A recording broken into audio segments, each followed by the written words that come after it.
Hello students and dear friends. आज का जो हमारा टॉपिक है वह है विदेशी सहायता प्राप्त करने में उसके क्या दोष होते हैं, मतलब विदेशी सहायता प्राप्त करना क्यों हानिकारक होता है। तो जो हानिकारक होते हैं उसमें एक होता है राजनीतिक दोष और दूसरा होता है इकोनॉमिक दोष यानी आर्थिक दोष।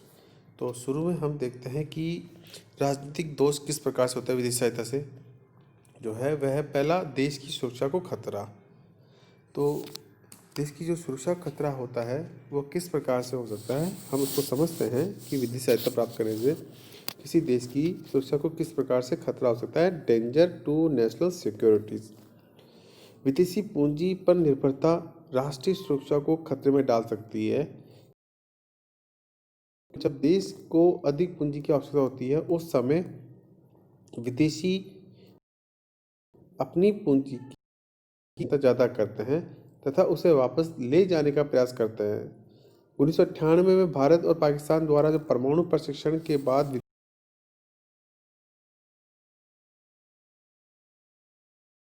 जो पूंजी उन्होंने लगा रखी थी उसको भी उन्होंने विड्रॉल कर लिया।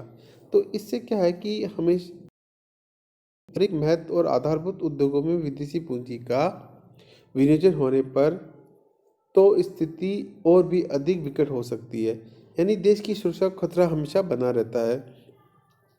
दूसरा जो राजनीतिक दोष होता है वह है राजनीतिक अस्थिरता यानी पॉलिटिकल इनस्टेबिलिटीज। तो क्या होता है, अंतर्राष्ट्रीय व्यापार में ये कहावत है कि सत्य सिद्ध होती है कि विदेशी पूंजी राजनीतिक अस्थिरता को जन्म देती है।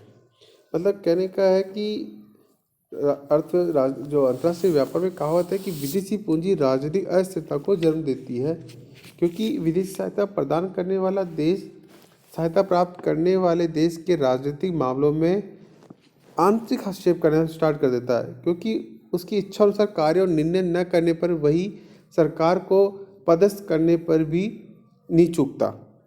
वो यदि सहायता कर रहा है तो वो उम्मीद करता है कि मेरे हिसाब से ही डिसीजन ले, और यदि वो सहायता प्रदान करने के बाद में यदि वो सरकार उनके हिसाब से पॉलिसी नहीं करता है तो वह क्या करता है, उस सरकार को भी अस्थिर करने की कोशिश करते हैं। तो एक ये राजनीतिक दोष माना जा सकता है विदेशी सहायता का। दूसरा है कि राजनीतिक पराधीनता।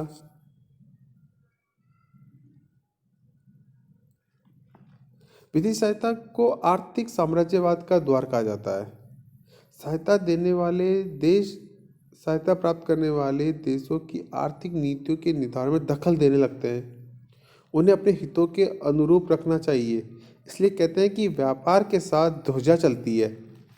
Flag flow flag follows to flag follows the trade, यानी विश्व के अनेक राष्ट्रों का इतिहास इस बात का गवाह भी है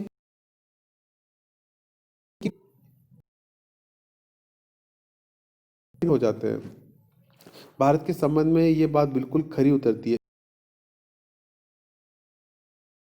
लेकिन बाद में वह यहाँ राजों पर काबिज हो गई थी और उसका परिणाम ये भारत कम से कम 100 वर्षों तक गुलाम रहा। तो राजनीतिक पराधीनता भी एक विदेशी सहायता का दोष माना जा सकता है। तीसरा जो है वह है विदेशी राजनीतिक विचारधारा का प्रसार। सहायता देने वाला देश हमेशा उम्मीद करता है कि उसकी विचारधारा को, इसकी आइडियोलॉजी का प्रसार हो। अब सहायता देने वाले देश ऋणी पर अनुचित दबाव डालकर अपना अनुकरण और अनुसरण चाहते हैं। अमेरिका का उद्देश्य विभिन्न देशों को आर्थिक सहायता प्रदान करने का यही होता है कि वह जो देश सहायता प्राप्त कर रहा है अमेरिका से, वह पूंजीवादी विचारधारा को समर्थन करे।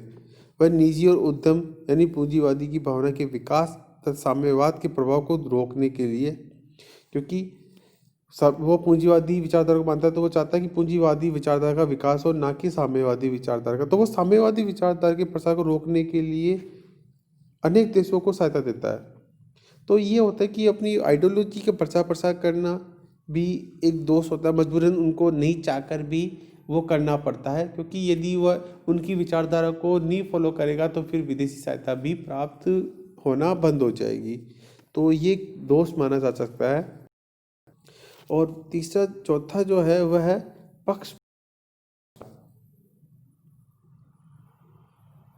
डिस्क्रिमिनेटिंग बिहेवियर्स, यानी विदेशी पूंजी के विनियोजक अपने देशवासियों को उच्च प्रशासनिक पदों पर नियुक्ति देते हैं तथा स्थानीय लोगों की उपेक्षा की जाती है। भेदभावपूर्ण इस नीति के पीछे ये उद्देश्य निहित रहता है कि ऋणी देश के नागरिक आधुनिक तकनीकी व पद्धति से बिल्कुल अनभिज्ञ रहते हैं।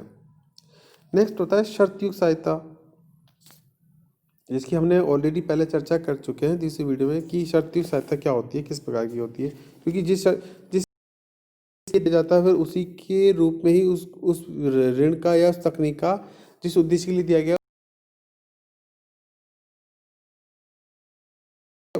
या घातक भी हो सकता है।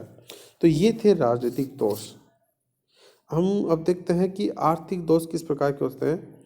तो जो पहला आर्थिक दोष है वह घरेलू पूंजी से प्रतिस्पर्धा, क्योंकि विकसित देशों को औद्योगिक एवं तकनीकी प्रगति का स्तर बहुत ऊंचा होता है, जबकि उनके मुकाबले स्वदेशी पूंजी का प्रवेश होता है तो वह घरेलू पूंजी से प्रतिस्पर्धा प्रारंभ कर देती है। विदेशी पूंजी करने में स्वयं को असमर्थ हो जाती है। तो ये एक हानिकारक कह सकते हैं कि विदेशी पूंजी से आर्थिक दोष भी होता है विदेशी सहायता से। नेक्स्ट है असंतुलित विकास। विदेशी पूंजी से असंतुलित विकास को बढ़ावा मिलता है स्टूडेंट। ऐसे उद्योग जिनमें ज़्यादा मुनाफा होता है, स्वाभाविक तौर पर विदेशी पूंजी का विनियोजन उन्हीं उद्योगों में ज़्यादा होता है। इससे क्या होता है कि पूंजीगत व गैर पूंजीगत जरूरी वस्तुओं का उत्पादन ज़्यादा हो जाता है तथा उपभोक्ता वस्तुओं का उत्पादन करने वाले उद्योग पिछड़ने लगते हैं। देश में आवश्यक व जन उपयोगी वस्तुओं का अभाव हो जाता है, क्योंकि वहाँ तो उनको तो बस वही प्रोडक्ट पे ही उनका उन्हीं उद्योग वही विकसित हो पा रहे हैं, उन्हीं में विदेशी सहायता प्रदान करेंगे जहाँ पर उनको प्रॉफिट हो। क्योंकि यहाँ पर एक मानवीय आवश्यकताओं की उद्देश्य को ध्यान में देकर आर्थिक लाभ को महत्व दिया लगता है। नेक्स्ट है आर्थिक शोषण होता है। नेक्स्ट ऋण भार में वृद्धि होती है, इंक्रीज इन डेब्ट बर्डन, यानी विकसित देशों पर ऋण तथा उस पर ब्याज का भार भी इतनी तेजी से बढ़ता है कि उसे चुकाने के लिए फिर उसे ऋण लेना पड़ता है। जो और ये इस ऋण को चुकाने के लिए और ऋण के बदले उस पर ब्याज, तो एक ऋण का कुछ चक्कर बन जाता है जिससे निकलना मुश्किल हो जाता है विदेशी सहायता के कारण। तो ये महत्वपूर्ण दोष मान सकते हैं विदेशी सहायता का। दूसरा होता है मुद्रा का अवमूल्यन, यानी डिवैल्यूएशन ऑफ मनी। निरंतर भारी मात्रा में विदेशी सहायता लेने के कारण देश में मुद्रास्फीति का दबाव बढ़ता है। इससे आंतरिक मूल्य स्तर बहुत ज़्यादा बढ़ जाता है। अतः विदेशी सहायता देने वाले देश ऋणी देश पर अपनी मुद्रा के अवमूल्यन का दबाव डालने लगते हैं।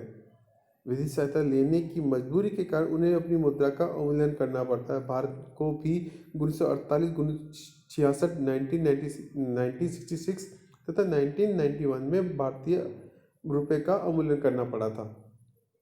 अब तक भारत को 3 बार मुद्रा का अवमूल्यन करना पड़ा है। ये एक महत्वपूर्ण पॉइंट है, हमेशा याद रखें। फैक्ट है कि कब 1948, 1966 और 1991 में। नेक्स्ट जो दोष है वह है भुगतान संतुलन पर विपरीत प्रभाव।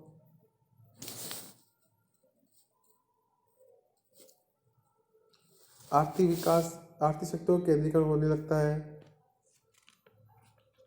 क्योंकि विदेशी पूंजी के फलस्वरूप आर्थिक शक्ति का केंद्रीकरण कुछ गिने चुने विदेशियों के हाथ में हो जाता है और भारतवर्ष में प्रबंधन यानी अभिकर्ता प्रणाली का उद्गम विदेशी पूंजी के विनियोजन का ही परिणाम माना जाता है। सीमित अवशोषण की क्षमता एक मुख्य कारण है।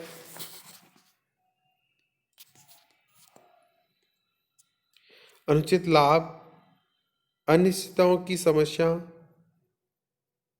पूंजी निर्माण की धीमी दर, अनुकूल परिस्थितियों की सारथी, क्योंकि जो अनुकूल परिस्थिति साथी होते हैं फेयर वेदर ब्रांड, विदेशी पूंजी सदैव भरोसा नहीं किया जा सकता क्योंकि यह अनुकूल परिस्थितियों का सारथी है। संकटकालीन परिस्थितियों में जब देश में ज़्यादा पूंजी की जरूरत होती है तब विदेशी विनियोजक अपनी पूंजी को वापस लेके निकल लेते हैं, और जब परिस्थिति अनुकूल होती है तो विदेशी पूंजी लगाते हैं और जब विपरीत परिस्थितियाँ होती है तो निकाल लेते हैं। तो ये क्या है कि अच्छी कहते हैं मौसमी फ्रेंड होता है, मौसम अच्छा तो ये मौसम के साथ चेंज होते रहते हैं। तो एक ये दोस्त मान सकते हैं। पहल और साहस की कमी होती है, lack of initiation and entrepreneurship. यदि विदेशी सहायता आसानी से प्राप्त हो जाती है तो इससे देश में पहल करने और सहायता साहस की कमी हो जाती है। दूसरे देशों पर आश्रित रहने की बुरी आदत पड़ जाती है, यानी विदेशी निर्भरता भी बढ़ जाती है जो हानिकारक होती है किसी भी देश के लिए। तो ये कुछ महत्वपूर्ण थे। रख रखाव आयतों में वृद्धि, अपमानजनक सहायता, क्योंकि विदेशी सहायता देने वाला कई शर्तें थोपता है जो नहीं चाहकर भी उनको स्वीकार करना पड़ता है। निर्यातों पर प्रतिबंध जैसी शर्तें लागू हो जाती है। तो ये कुछ महत्वपूर्ण दोष है जो विदेशी सहायता के। तो हमने इस प्रकार से पूरा चैप्टर कंप्लीट किया आज कि विदेशी पूंजी क्या होता है, विदेशी पूंजी की क्या विशेषताएं होती है, सॉरी विदेशी सहायता की क्या विशेषताएं होती है, विदेशी पूंजी के फिर हमने उद्देश्यों के बारे में चर्चा करी, विदेशी सहायता किस किस प्रकार से की जा सकती है उसके प्रकारों को समझा, फिर अंत में हमने विदेशी सहायता के लाभ और उसके दोषों को बारे में डिस्कस किया। तो ये चैप्टर हुआ कंप्लीट। नए वीडियो में हम नए टॉपिक और नए